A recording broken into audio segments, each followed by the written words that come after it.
मैं हूँ डॉक्टर सजल सरकार BHMS online homeopathy skin care में आप सभी लोगों का स्वागत है। दोस्तों आशा करता हूँ कि आप सभी लोग स्वस्थ होंगे, कुशल मंगल होंगे। दोस्तों आज हम एक नया विषय के ऊपर में चर्चा करने वाले हैं और आज का विषय का नाम है स्काल्प एक्जिमा या सीबोरिक डर्मेटाइटिस। दोस्तों ये प्रॉब्लम काफी कॉमन है, काफी लोगों को ये प्रॉब्लम होता है लेकिन किसी को भी परमानेंटली रिजल्ट नहीं मिलता है। तो हम दोस्तों इस वीडियो के जरिए जानेंगे कि स्काल्प एक्जिमा क्या है और इससे हम कैसे ही परमानेंटली निजात पा सकते हो, भी कुछ ही कम समय के अंदर में घर बैठे। क्या दोस्तों, तो दोस्तों ये जो स्काल्प एक्जिमा है ये स्पेशली अपीयर होता है एक छोटा सा रेड इची रैशेस के साथ में अपीयर होता है in our scalp with scaly flex.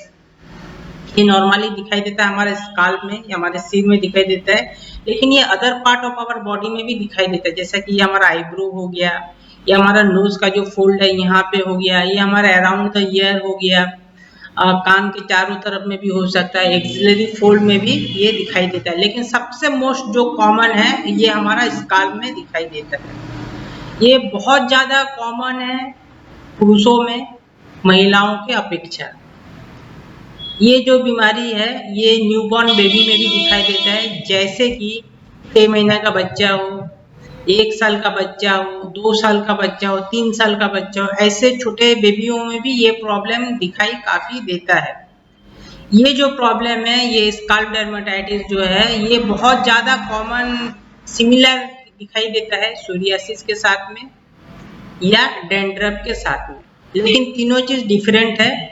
अगर हम इसका डिफरेंशिएशन करने जाएंगे तो एक लंबा वीडियो बन जाएगा, जो हम कभी अगर आप सभी लोग बोलेंगे तो हम एक नया वीडियो इसके ऊपर में चर्चा करेंगे।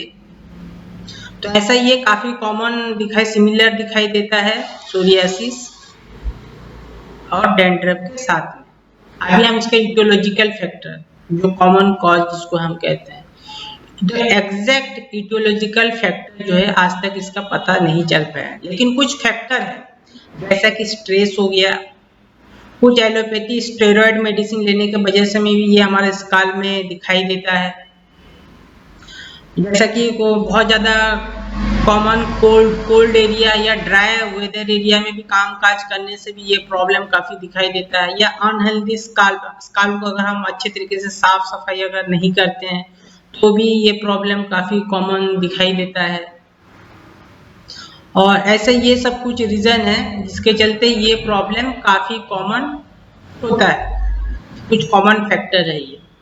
अभी हम इसका क्लिनिकल फीचर जिसको हम साइन और सिम्टम्स भी मेडिकली कहते हैं, इसका लक्षण क्या होता है। तो दोस्तों लक्षण जो है देखिए, सबसे पहले हमारे स्काल्प में क्या होता है कि छोटा सा रेड पैच, एक छोटा सा लाल पैच हमारा स्काल्प में होता है, इसमें कि बहुत ज्यादा हल्का फुल्का खुजली भी रहता है। और कुछ समय के बाद में ये जो रेड पैचेस है एक थिन लेयर में कन्वर्ट हो जाता है, व्हाइट थिन लेयर में कन्वर्ट हो जाता है, जिसको हम स्केली फ्लैग जो कहते हैं ना, पपड़ी जम जाना, ये हमारे स्काल्प में पपड़ी जम जाता है एक थिन लेयर के जैसा। और कुछ समय के बाद में क्या होता है, या तो ये पपड़ी जो है ऑटोमेटिकली निकल जाता है, कभी हम देखते हैं कि बाल साफ करते समय ऐसा ऐसा करके कंघी करते समय ऑटोमेटिकली कंघी में आ गया, या अगर हम हमारा मैनुअली हमारा हाथ से अगर इचिंग तो हल्का फुल्का रहता है, तो अगर हम हाथ से भी हल्का फुल्का अगर ऐसे इचिंग भी करते हैं तो ये कभी कभी पपड़ी जैसा निकल आता है, हमें देखते हैं कि ये तो नॉर्मल एक पपड़ी जैसा है। बेसिकली हम इसको इग्नोर कर देते हैं, सोचते हैं कि ये तो कुछ नहीं है, ऐसे एक डेड सेल है या हल्का फुल्का डैंड्रफ है, ये क्या है, ये कुछ भी नहीं है और ये ऐसे ही ठीक हो जाएगा। ये बेसिक सभी लोग करते हैं, कॉमन, काफी कॉमन। लेकिन कुछ समय के बाद में यही सिलसिला कंटिन्यूअस प्रोसेस में चलता जाता है। पहले कुछ सेंटीमीटर या मिलीमीटर में ये अपीयर होता है हमारा स्काल्प में, लेकिन ये धीरे धीरे इसका साइज और शेप जो रहता है धीरे धीरे बढ़ता जाता है, जैसा 1 सेंटीमीटर था, 1 सेंटीमीटर, 2 सेंटीमीटर हुआ, इसी तरीके से इसका एरिया स्प्रेड होता रहता है। और सिमिलर प्रोसेस, पहले ये रेड पैचेस क्रिएट करेगा और धीरे धीरे ये थिन से थिक लेयर में कन्वर्ट हो जाएगा, जो कि स्केली फ्लैक्स लास्ट में पपड़ी जैसा निकल जाता है। नॉर्मली ये बहुत ज्यादा ड्राई रहता है, लेकिन कुछ केस में देखा गया है कि अगर हम पपड़ी को ऐसा निकालते हैं तो उसमें से स्टिकी फ्लूइड भी निकलता है, कुछ कुछ पेशेंट में ये प्रॉब्लम भी दिखाई देता है, ये सिम्टम्स दिखाई देता है। हम पहले से अगर इसका हम ट्रीटमेंट अगर कर लेते हैं तो काफी कम समय में ठीक हो जाता है, लेकिन जैसे कि मैं पहले ही बताया कि हम लोग इग्नोर करते हैं इस प्रॉब्लम को, सोचते हैं ये तो डैंड्रफ है, ये कोई मेजर प्रॉब्लम नहीं है। और धीरे धीरे प्रॉब्लम जब सीवियर हो जाता है तो पूरे सिर में हमारा हो जाता है, और सीट का ये जो रेसेस वगैरह है, ये सब एज वगैरह, ये सब व्हाइट व्हाइट दिखाई देता है नॉर्मली। जिनका बाल ज्यादा रहता है तो पता नहीं चल पाता है, लेकिन इनका बाल छोटा रहता है, यहाँ पे सब व्हाइट व्हाइट रेसेस दिखाई देगा, ये सब एरिया पूरे चारों तरफ। अगर हम बालों को अगर काट के एकदम साफ कर देंगे तो पूरा बाल पूरा व्हाइट पैचेस में कन्वर्ट हो जाता है, और कपड़ी जैसा निकलता ही रहता है बार बार कंटिन्यू। ये सब डेड सेल है। सीवियर कंटिन्यूअस प्रोसेस इसी तरीके से चलता ही रहता है, और उस समय में जब तक हम इसमें इलाज करने के लिए जाते हैं तो काफी देर हो चुका रहता है, और ये आसानी से फिर ठीक होने के लिए नाम भी नहीं लेते हैं। ये बहुत ज्यादा कॉमन दिखाई देता है, सिमिलर दिखाई देता है सोरियासिस के साथ में और डैंड्रफ के साथ में, काफी कॉमन सिमिलैरिटी दिखाई देता है, लेकिन तीनों चीज डिफरेंट है। तो ये तो हो गया दोस्तों कुछ कॉमन सिम्टम्स इसके, जो कि स्काल्प एक्जिमा में दिखाई देता है। इसमें खुजली बहुत ज्यादा सीवियर रहती है, ज्यादा कुछ पेशेंट खुजली करते हैं सिर को नाखून से खुजलाते खुजलाते वहां पे घाव भी बन जाता है, दर्द होता है, ब्लड भी कुछ केस में दिखाई देता है। अगर बहुत ज्यादा सीवियर ऐसा दबा देंगे नाखून को तो उसमें से ब्लीडिंग भी हो जाता है। अगर पेशेंट नाखून वगैरह से अगर या कंघी उंगली से अगर खुजली करता है सिर को तो वहां पे घाव जैसा भी कंडीशन दिखाई देता है। और ड्राइनेस तो रहता है, स्केली फ्लैग कंटिन्यूअस निकलता रहता है, ऐसा निकलेंगे। ये फ्लैग जो रहते हैं दोस्तों, ये इतना बड़े बड़े साइज के भी रहते हैं, छोटा भी रहेगा, बड़ा साइज का भी रहेगा, इसी तरीके से साइज में ये निकलते ही रहते हैं। बालों में बहुत ज्यादा खुजलाहट रहेगा, हमेशा चिड़चिड़ापन ऐसा ऐसा हम करते रहते हैं, बालों को इरिटेशन भी लगता है, सिर में बहुत ज्यादा परेशान भी बहुत ज्यादा हो जाते हैं अगर ये ट्रीटमेंट नहीं हो पाता है तो ये तो हो गया दोस्तों कुछ कॉमन सिम्टम्स। अभी हम इसका डायग्नोसिस के बारे में चर्चा करें। डायग्नोसिस में दोस्तों ये हमारा डॉक्टर ही तय करते हैं कि एक्चुअली प्रॉब्लम क्या है, और डर्मेटोलॉजिस्ट हो गया, अच्छे होम्योपैथी डॉक्टर हो गया, यही हमारा ट्रीटमेंट नॉर्मली करते हैं इस प्रॉब्लम का। कुछ केस में तो डॉक्टर भी मतलब समझ नहीं पाते हैं कि एक्चुअली ये सोरियासिस है कि एक्जिमा है कि या डैंड्रफ है। तो उस केस में हम क्या करते हैं, स्किन बायोप्सी करते हैं, जिससे हमें पता चल पाता है कि एक्चुअली ये प्रॉब्लम क्या है, सोरियासिस है या एक्जिमा है या डैंड्रफ है। तो ये तो हो गया दोस्तों डायग्नोसिस के बारे में। अभी हम इसका प्रिकॉशन के बारे में चर्चा करेंगे। प्रिकॉशन में दोस्तों ये है कि हमारा स्काल्प को हमें रेगुलर बेस पे साफ सफाई करना है। बाल अगर बहुत ज्यादा है तो बीच बीच में हमें हफ्ते में 2-3 बार शैम्पू करना चाहिए। बालों में स्काल्प में अच्छे तरीके से अगर इस टाइप का प्रॉब्लम है तो एंटी डैंड्रफ ऑयल और एंटी डैंड्रफ शैम्पू को लगाना चाहिए, जो मैं आगे आपको बताऊंगा ट्रीटमेंट सेक्शन में कि कौन सा मेडिसिन लेना है, कौन सा एंटी डैंड्रफ ऑयल लगाना है, कौन सा एंटी डैंड्रफ शैम्पू यूज करना है, ये हम ट्रीटमेंट सेक्शन में चर्चा करेंगे। धूल मिट्टी एरिया में कामकाज नहीं करना चाहिए। अगर हमारा कामकाज धूल मिट्टी एरिया में है तो सिर को हमेशा ढक के रखना चाहिए, टोपी वगैरह पहन के रहना चाहिए ताकि धूल मिट्टी का कांटेक्ट में ना है। रेगुलर बेस पे हमें ऑयलिंग करना चाहिए सिर में। तो ये सब कुछ कॉमन प्रिकॉशन है, अगर हम इसको फॉलो करते हैं तो हमारे लिए बहुत ज़्यादा उपयोगी कारगर साबित होता है और हमें नॉर्मली ये प्रॉब्लम नहीं होता है।